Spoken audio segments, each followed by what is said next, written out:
Thank you for coming again, Bernie. Thanks for coming out of your schedule. And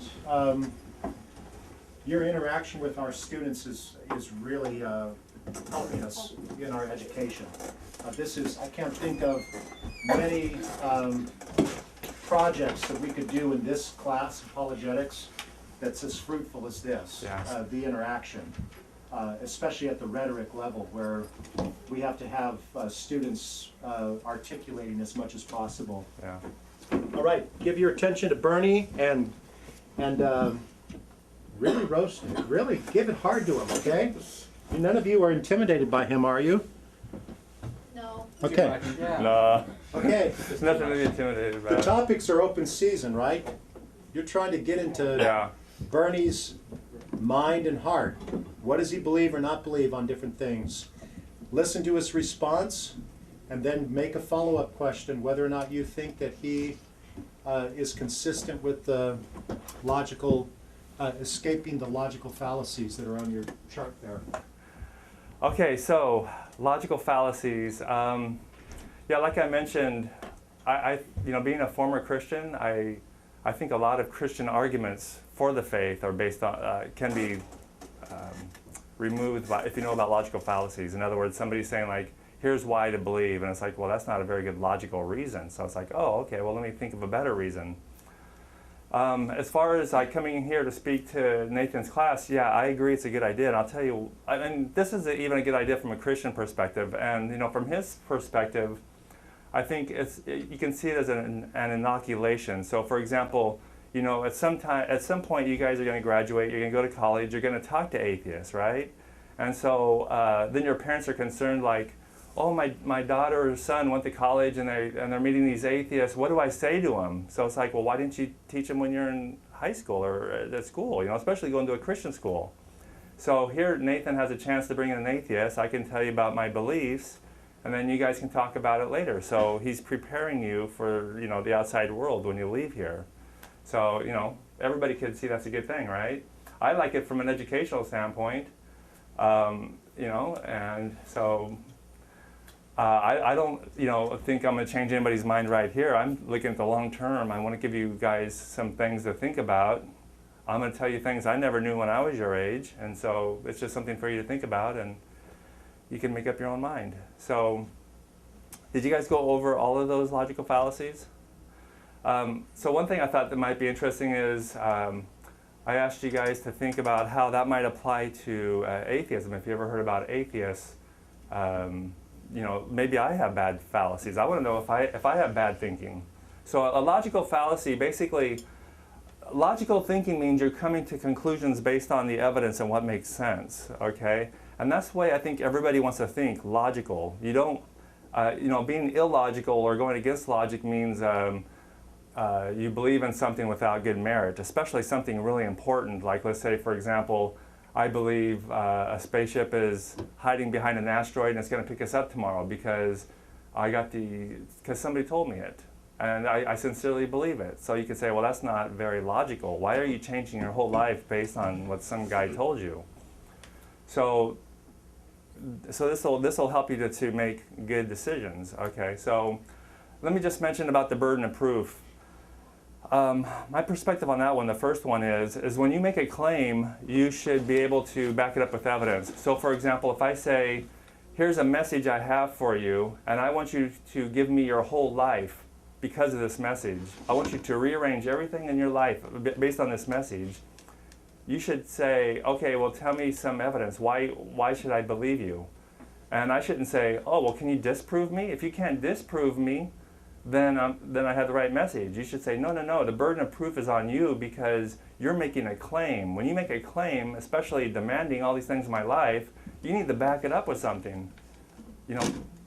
I'm not just going to say, okay, I'll randomly believe you. That's kind of crazy. Because all these crazy people out there with different beliefs, why would I just randomly pick somebody to believe? So show me some evidence. The burden of proof is on you if you want to claim something. So when a Christian says, there's a God out there and he demands all this from you, those are claims that demand evidence if you're going to demand somebody to change their life based on it. Now, most people might say like, well, I don't know if God exists or not. There probably is a God, I don't know. Either way, you can't prove it either way. I'm an atheist where I'm actually developing a thesis, and I want to finish my writing on this. I haven't really started yet, but it's kind of in my head. But I actually believe you can disprove the existence of God, especially the Bible God, Yahweh God, just like Zeus or any other God. And so you can say the burden of proof is on me. I can say I think it is reasonable to believe there is no God, and this is my evidence for it. So I'm actually making a claim there is no God. Most atheists, when you argue with them, you say, well, show me why you don't believe in God. They might say, like, I don't have to, because the burden of proof is not on me, because they're not making a claim there is no God. They're just saying, you haven't made the claim that there is a God, and you're the one claiming there is a God, right? But I'm one of those very rare atheists that thinks I will accept the burden of proof, because I think I can make the claim there is no God. So I'm a rare one that's more extreme that would go that way. So does that make sense about the burden of proof? So we can open it up to talk about any of these. Could you give us some of the examples that you would use in your thesis of disproving the existence of God? Right. So when people say you can't prove or disprove God, usually what they're thinking is some kind of nebulous God out there is like, well, you can't see everything in the whole universe. Maybe God's hiding behind this planet. And even if he did look behind that planet and didn't see God, maybe he was behind a different planet, and then when you go to that planet, he went back to the other planet. Maybe he's playing hide and seek or something. But I would say, in my methodology, the first thing you define the attributes of God. So, for example, you can say God is all loving, all powerful, all knowing, and even that's actually just a philosophical God. That's not even the Bible God. An interesting thing to do is start with the Bible God, because you have different gods, like Zeus is one kind of God. Thor and all those gods. So when you look at Yahweh, you can say, like, who is Yahweh? Did he do anything? So for example, you might say, like, yeah, I can make a definite claim. He flooded the whole earth one time. There was a worldwide flood. Okay, I believe this is what my God did, Yahweh. Okay? So we could look at that, and scientifically, it's not difficult to prove there was no worldwide flood.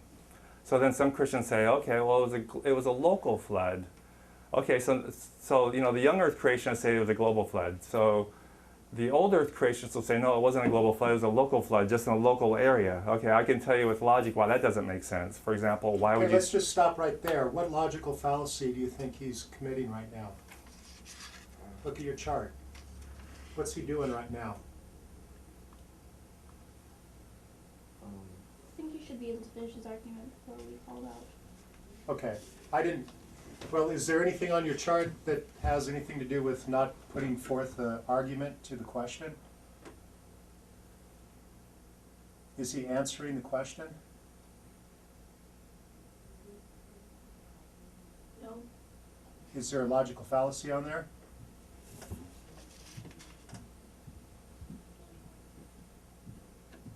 Okay, go ahead, Bernie. Well, maybe... I don't see where you're going. Well, why don't you tell us... I think you're rambling. You're going from one thing to the next to the next. You're just rambling. Okay, what logical fallacy do you think it is?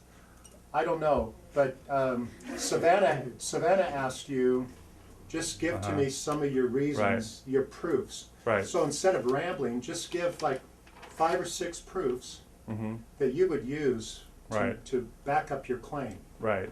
But I was also kind of setting the stage. Okay, fair enough. One thing on setting the stage is that when I say God, number one is to find a specific God. So it's not just some God hiding out there in the universe. It's like if you want to talk about the God Yahweh, the Bible God, because there's other gods like Zeus and Thor or whatever, okay? So we talk about one specific God. And this is the way you can disprove it, is by talking about specifics. So then you look at the Yahweh God and say, what did the Yahweh God do, this God that I believe in? So if you're a young earth creationist, you think, for example, one thing he did was he fled the whole world, okay? So that can be disproven by science quite easily. Okay, so then the next step is Christians who want to be scientific, the next camp would be the old earth creationists, and they'll say, no, it's a local flood. Okay, well, if it's a local flood, that could be disproven too, logically, like why would you say birds, for example?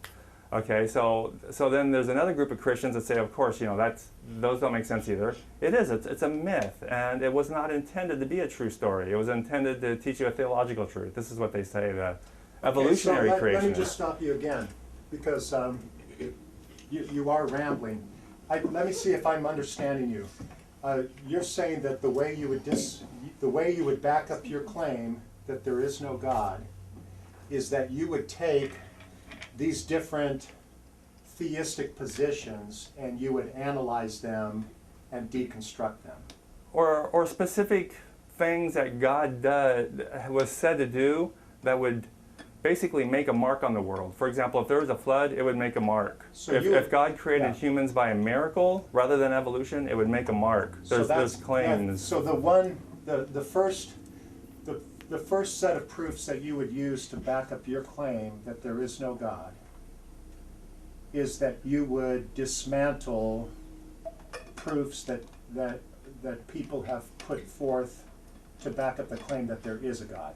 Well, one of the first things to do is also specifically mention what kind of God. I'm talking about Yahweh, not any kind of God, because you can say, well, what if there's a God out there that's a liar? You know, maybe there's a lying God out there. There's all these different kinds of gods. So I'm talking, one of the first things I do is I talk specifically about what God, like Yahweh, for example. Right. So is there a logical fallacy on your chart that says anything about sidestepping the issue and not clearly putting forth the proofs for one's claim? I don't think he's sidestepping. Okay. Because, You want him to just continue? yeah. Okay. Go ahead. Okay, and I think the logical fallacies too, so anyway, my point basically is looking at specific claims that would make a mark on the world, and two major claims that would make the mark are evolution and this worldwide flood thing. And this is why it's a debate, like with you guys heard about the Ham-Nye debate and the Ham-Nye, Bill Nye and Ken Ham. You guys heard about that? Last time I spoke to you, that very day, that night, there was a debate, and Ken Ham represented the worldwide flood, young Earth creationist thing, that there was, 6,000, everything was made in 6 days, about 6,000 years ago. So anyway, these things would make a mark on the world, and we could look at it scientifically. And so that's what my thesis would do to disprove the existence of God. I would say basically I'm not disproving the existence of all gods, like the evil gods and all kinds of gods. I would talk about disproving the existence of Yahweh. And then you say, well, and the reason why I talked about the different kind of beliefs is because there's different kind of Christians. Like, if I just, there's young Earth Christians and old Earth Christians that have debates. And so they're basically, their God's kind of a different God. Like, my God flooded the world. No, my God wouldn't flood the world. That's just a myth. My God is just, something else. Okay, I got to stop you one more time, Bernie. I'm going to try this one more time and try and get the students interacting on this. Savannah asked Bernie, what are some of your proofs to back up your claim that there is no God?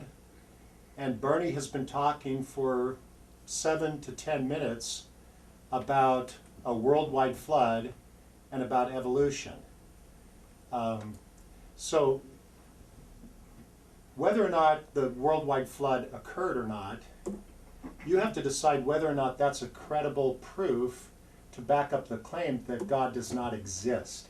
Is there a logical fallacy on the chart that Bernie gave you that addresses this, what Bernie's doing right now, where he's really not speaking to the existence of God, but he is speaking to claims that Christians have made about what God has done or not done, which is altogether a different issue. Do you see that? Is there a logical fallacy on the chart? Or is Bernie off the chart? Was it the Texas sharpshooter? That's what I was gonna say. Like cherry Well, picking random little things about our faith and shooting them down. Yeah, that's the one that came to my mind. I think Bernie right now is cherry picking. Can you read what it says there about cherry picking? What does it say, Hannah? Cherry picking data clusters to suit an argument or finding a pattern to fit a presumption. Okay, is there anything else on the chart there that you think Bernie's asked us to identify, to get in his face and identify the logical fallacies he's committing. Well, let me talk about the sharpshooter a little bit, sharpshooter fallacy. Okay, But first of all, before you do, Mhm. can you tell us why you haven't yet in now, 12 minutes, why you haven't really put out any concise proof for your claim that about existence, about existential proof for God.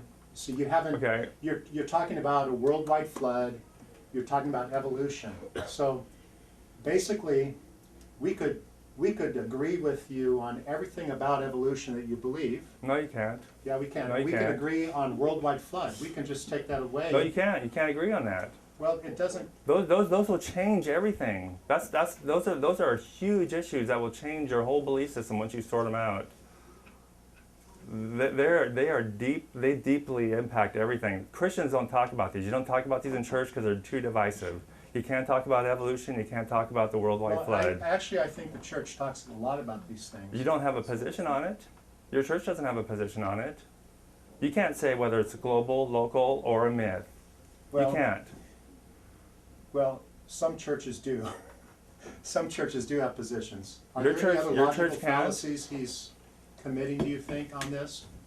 I guess the only, Yeah. well, I would say that just given the claims that you're making, you're appealing mostly to scientific proof, and I just feel like you should probably have maybe a presentation or something that actually has more specific proofs, like and real data, rather than just saying, oh, science says this and science says that and whatever. Because I mean, I believe you, but I feel for more convincing presentation, you need to have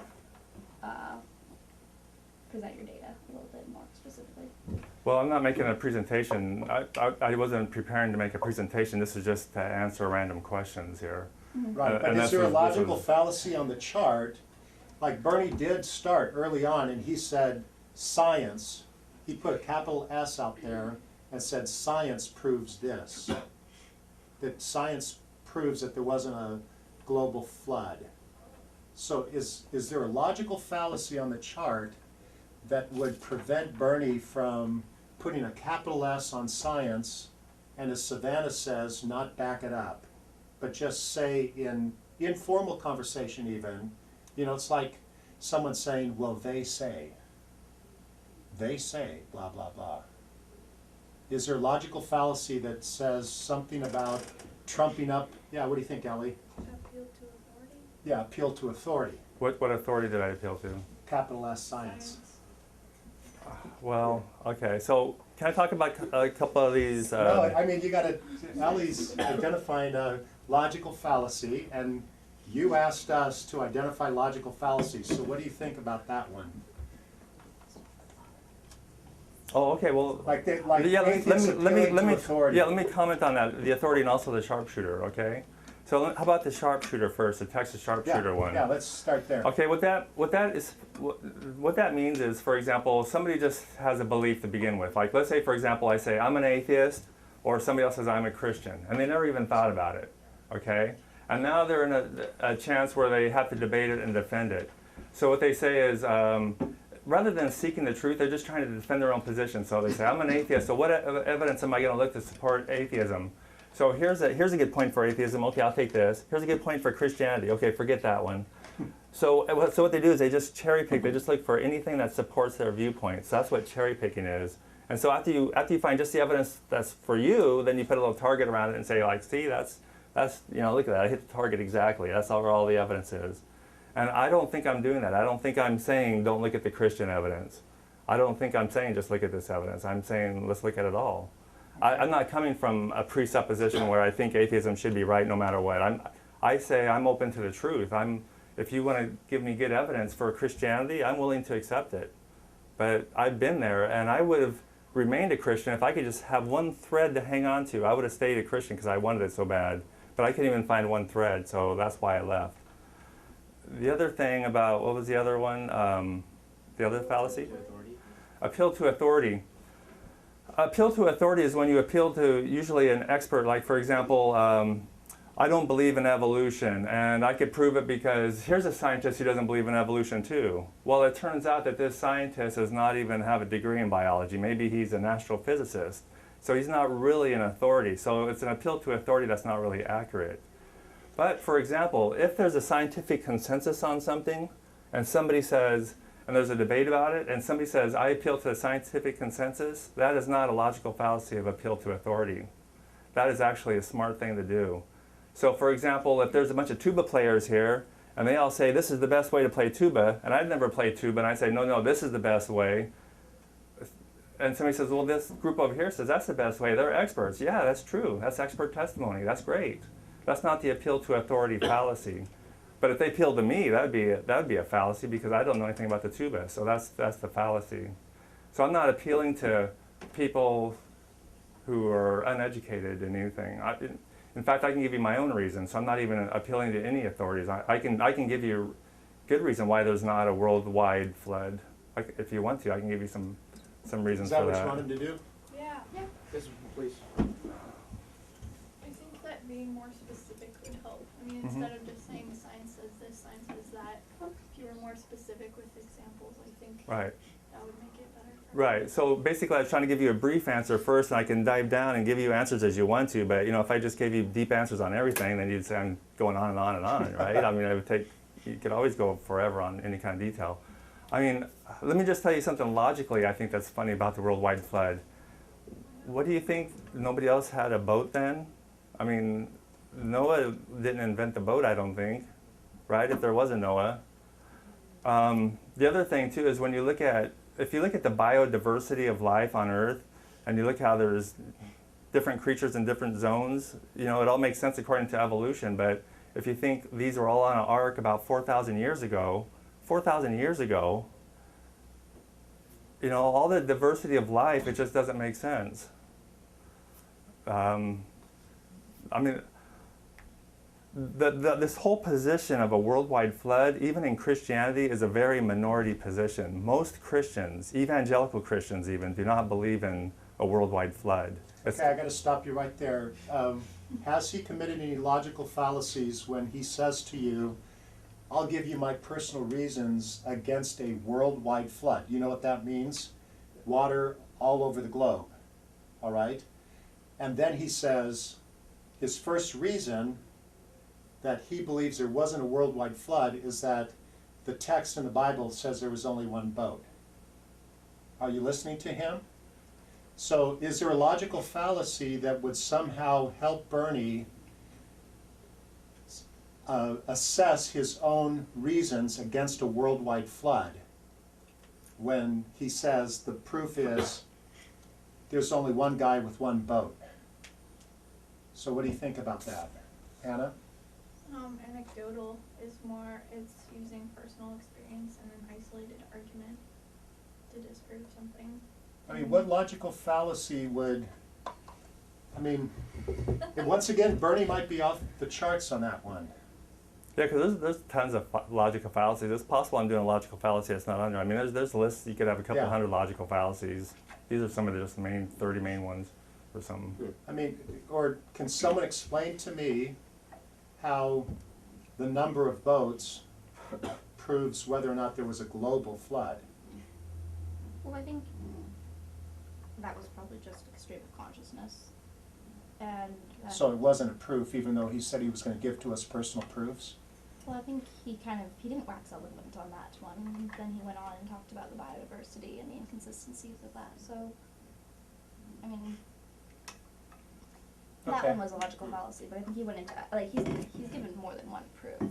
Well, we're keying in this morning on logical fallacies to help Bernie. Bernie wants to refine his presentation.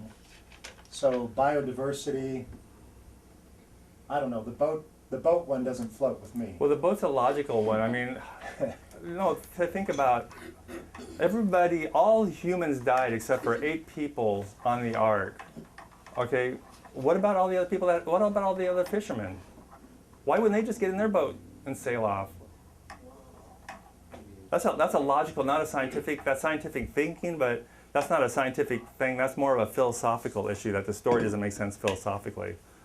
Wouldn't it be possible, Bernie, that maybe they did get in a boat, but they starved to death? If they're fishermen? 40 days and 40 nights with nothing to eat, nothing to do except Well, watch. there's fish. Fishermen? Yeah, and they have no, just theoretically the storm turns the boat over, they all drown. Even if you're right, You don't catch fish on the high seas in a storm.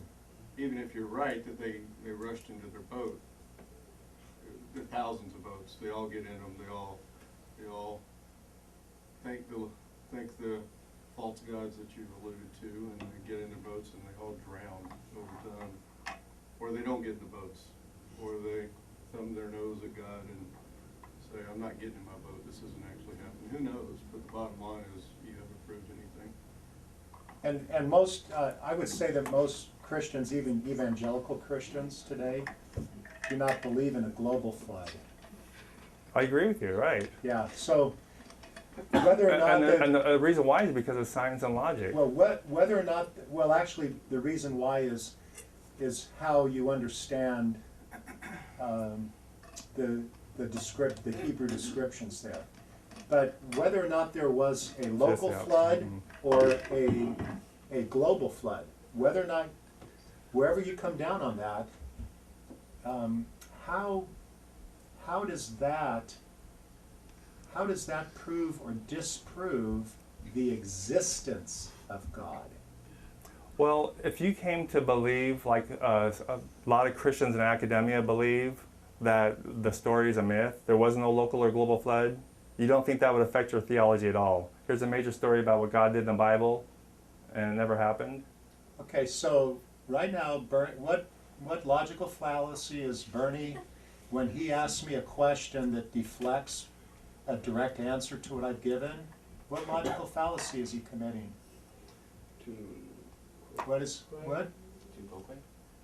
that?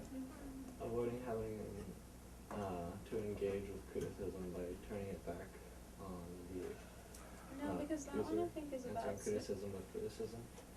I think that one is more like attacking. He was just asking the question. Yeah, see, actually what I was doing, it's called the Socratic method. Do you guys know, there's a Christian, you guys know what the Socratic method is, right? Yes. Do you guys know this Christian apologist named, he does cold case Christianity. He has what they call a Columbo method. You ever hear of him? Reasons? Blanking on his name. You guys don't know him on the radio? He's on Christian radio. But he has this method. This generation listens to the radio. He has this method. He calls it the Columbo method, and it's basically Socratic thinking. But he says this is the way you should talk to atheists. Just ask them why you believe that. So, for example, there's no God. Why do you believe that? Oh, because Noah's Ark's not true. Why do you believe that? And then if you ask them enough, they might go like, I guess I don't know. So yeah, it's just apologetically, that's called the presuppositional method, where questions are asked to put the conversation back to the atheist to make positive statements. Well, my understanding is different. My understanding, presuppositional means that you start with a belief. That's correct. And that's the big thing, because you presuppose it. So why is Christianity true? Well, I presuppose it, The method, which I'm against. Yeah, that's the philosophy of it. The method, the strategy, is to ask questions so that the other person has to speak about her worldview and defend it. Well, I just want to mention the thing about the fallacy on there, whatever it was called, tu quo or something. It basically means like you too.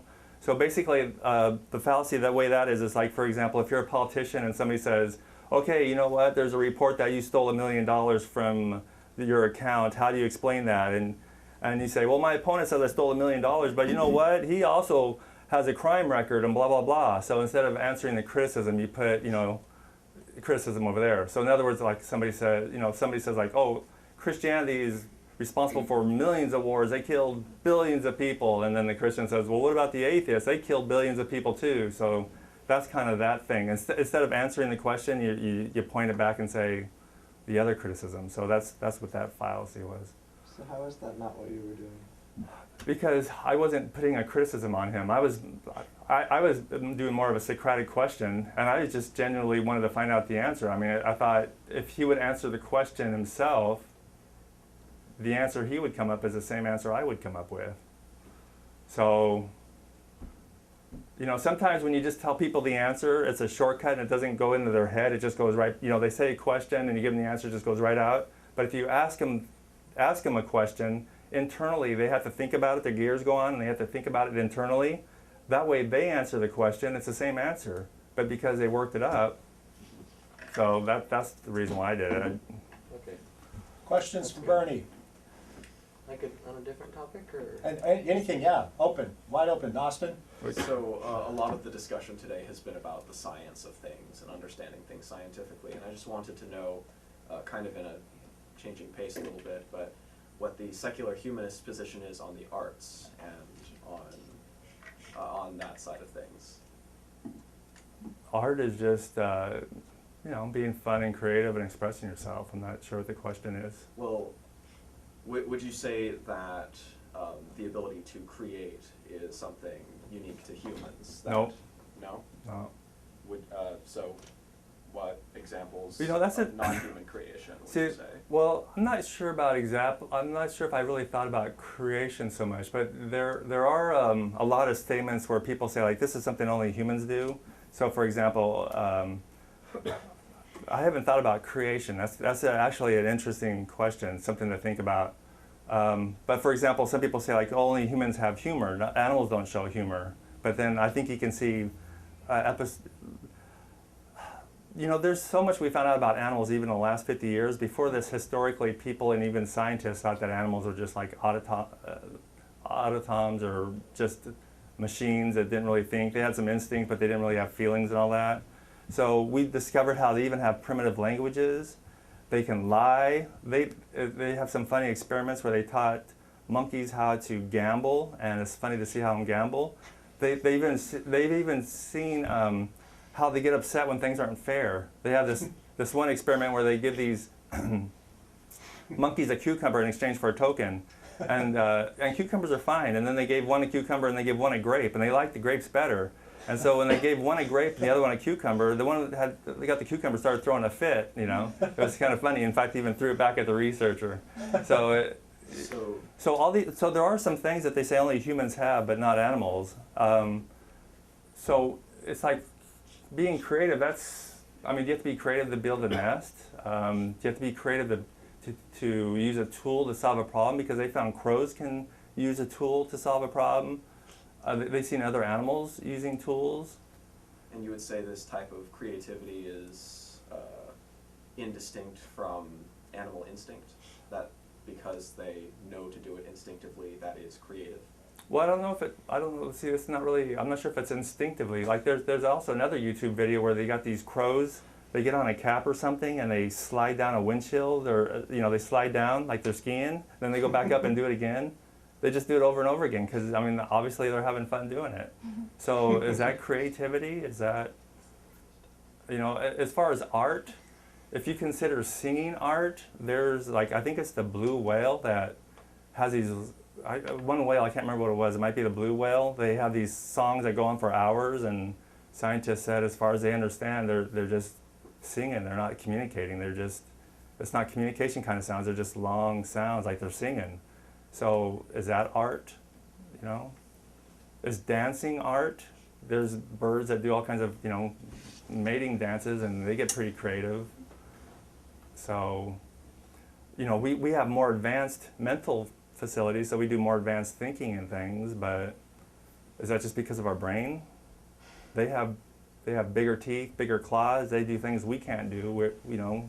We do things we can because we have bigger brains. I thought dancing was feminine manipulation of the masculine. There's some guys who probably just, male dancers, I think, who would disagree with you. That's true. But anyway, so did I answer your question about creation? I'm not sure if humans are the only things that do creation, depending on what you're creating for art. Yeah, for the most part, I'm satisfied with that answer. Yeah, because other animals, as far as we know, they don't know how to paint and draw, but singing and dancing, it seems like they're there, and playfulness and. Some elephants can paint. Yeah, and I don't know if that's a gag or not. I don't know if that could be a trick. I don't know if that's a trick or not. I've seen that too. So I'll let you call on whoever's got their hand up. There's like three of them. Yeah, go ahead. We'll go Isaac and then Isaiah. Yeah, you keep trying to disprove God through natural science, right? I would say science and reason. Science and reason. Yeah, philosophy. Do you think that the field of philosophy, in general, would be able to make a good scientifically, or would be able to validly prove or disprove a God?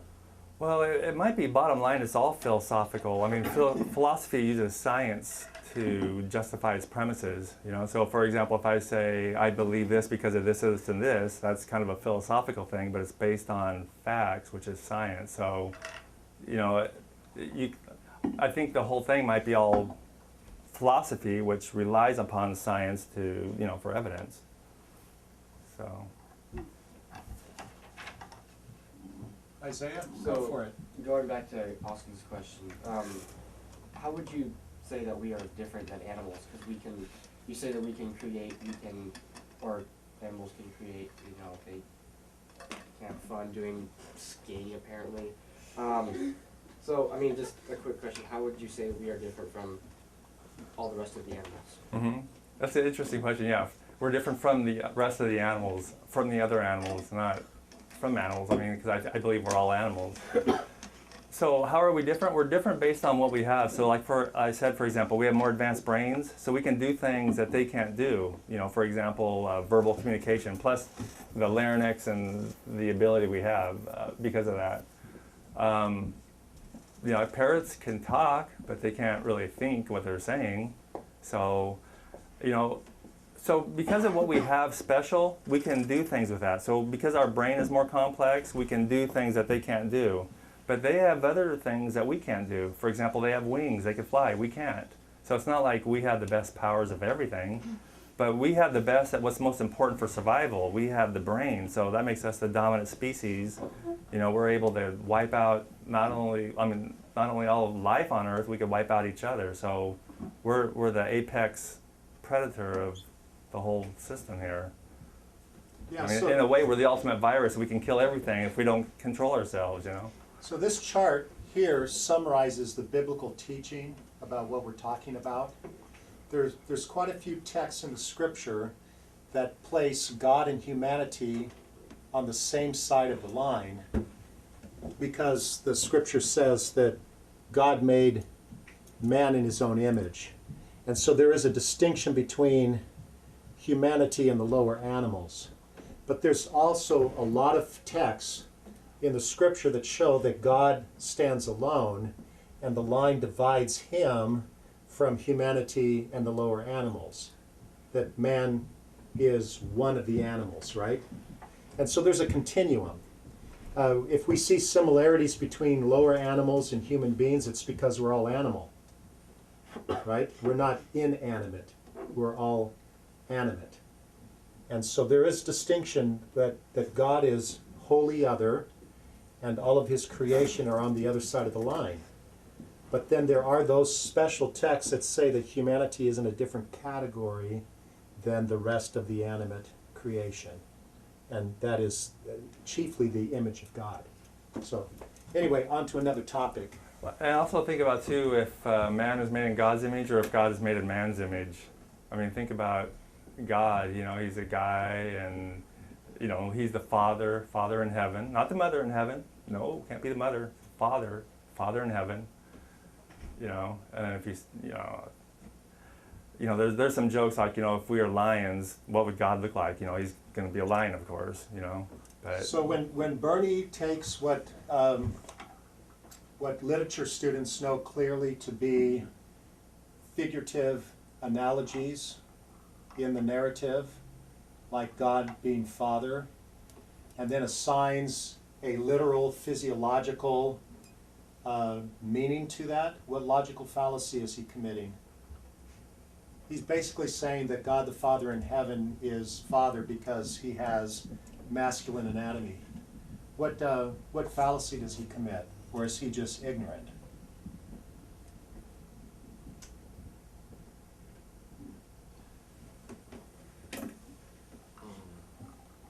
Strawman? You think it's a straw man?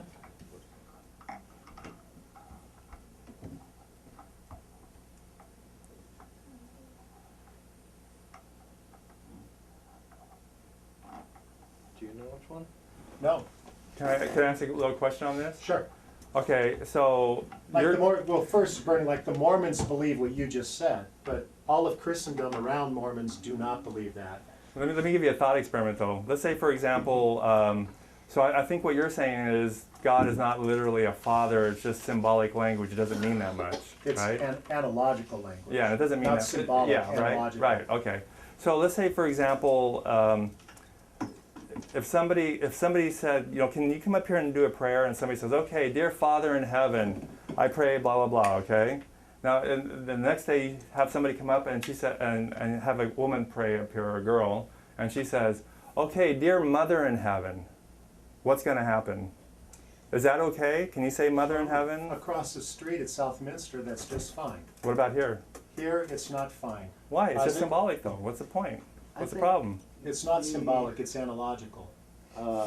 Description of God as the Father is more meant to explain some of his traits, because in our relationships we have a father and a mother, and we can know more of the nature of God if we have that sort of analogy of the father. Like the father would play different roles than the mother.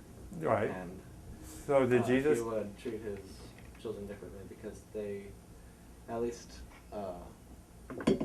in the Jewish world, they would have different roles to play, and they would treat their children differently. Do you think Jesus would ever talk about God the Father as with the womanly attributes? Well, How about as a hen gathering chicks? Is that off base? That's a womanly. No, That's a I'm female not saying thing. that he doesn't have womanly attributes, because there are attributes that everyone Mhm. has that are womanly, as we would say. But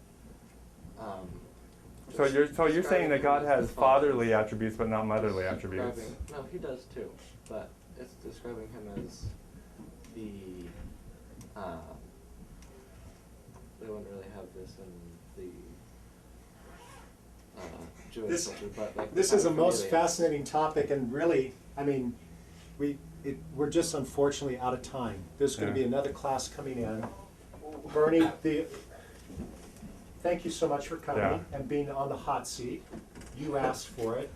The only way to make this really fair is for you to put me or one of these students on the hot seat, and you come back and sit and, you know, badger one of us with the same chart. I mean, I'm suggesting that as another follow-up here. Okay, I Because can do that. it's rather unfair for you to stand up there, even though Oh. you like it because you're sick. Yeah, I do. I like it. You know, then you told me to badger you. I did. Yeah. Good questions from the students. Yeah. Thank you so much for good questions and interaction. I think actually Bernie did fairly well. I think that at least half of the logical fallacies that we slung at him probably don't completely stick. So And that's just natural too that we run out of time. So I all right, know. thank you guys. it's hard to do somewhere in Okay. 35, 40 minutes.